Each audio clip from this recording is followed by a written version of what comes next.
Hello, my brother. Welcome to the Great Man Within podcast.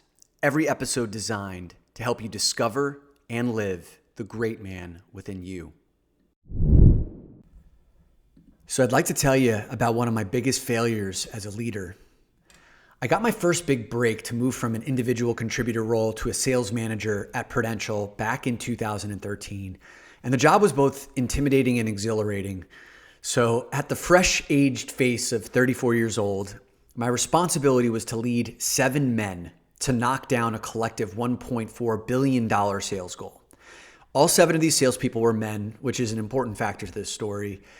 And one of my strategies was to transform this individualistic sales team dynamic, from like 7 guys on 7 separate islands to a cohesive, powerful unit. I wanted to lead a group of brothers who supported one another, called each other forward, and genuinely revel in the other man's success.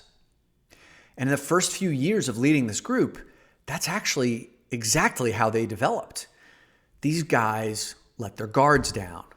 They showed vulnerability with each other. They shared winning formulas with one another that they previously kept hidden close to the vest.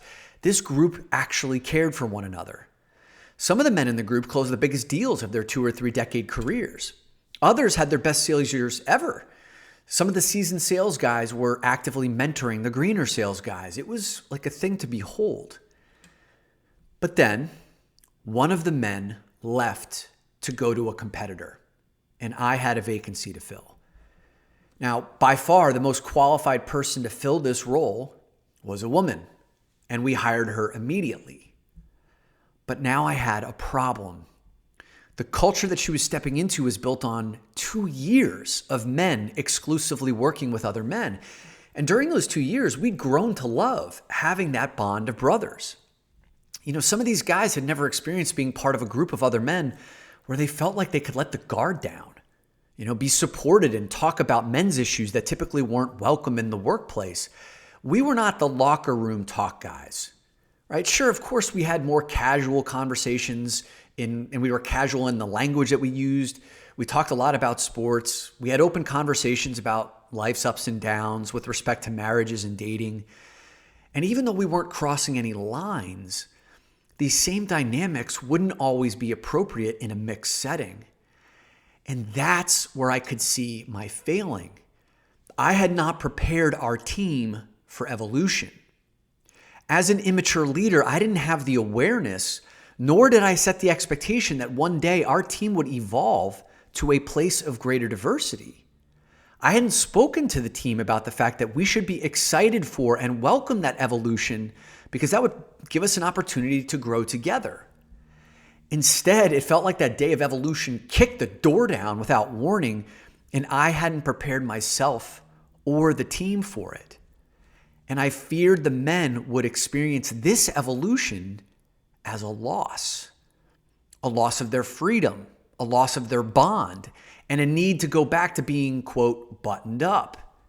I feared that the men would unconsciously resent our new female team member through no fault of her own, but simply because her presence represented a need to change. I feared that these 6 remaining men would maintain their own club of separate text message chains and inside jokes that would create a barrier between them and a fully inclusive team experience for our new female team member.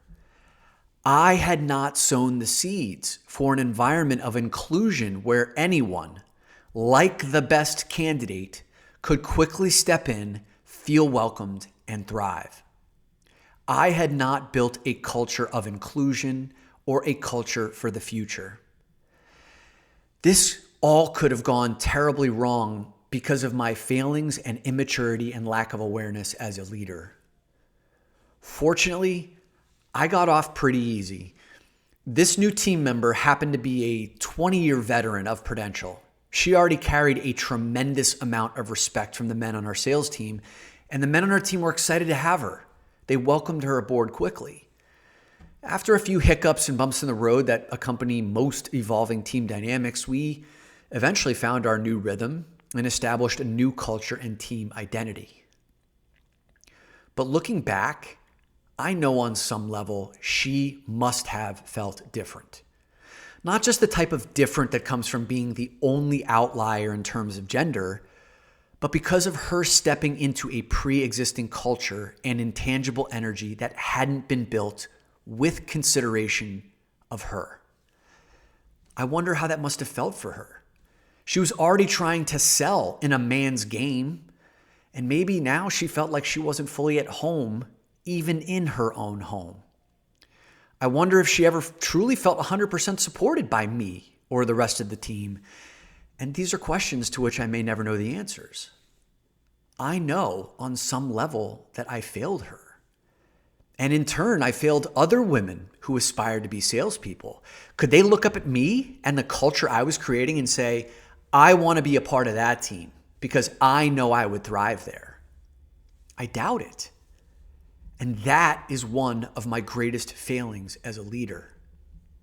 A great leader creates environments where you and those you care about can thrive. Especially for men leading in male-dominated environments, it is our duty to raise our awareness. We must be aware that our advantage in numbers alone creates an imbalance in power dynamics, an imbalance in opportunities for growth, and an imbalance in the chances to create meaningful bonds with other leaders, with other team members. So we must be committed to leading beyond what is just comfortable, easy, natural, and known for us, and seek to set a higher standard of inclusion where the best talent feels welcome, supported, and set up to thrive. Unlike how I did in my first role as a leader. But I can tell you one thing for certain. I have not, nor will I ever allow that to happen again under my watch as a leader. A great leader creates environments where you and those that you lead can thrive. And the linchpin to creating such environments is inclusion.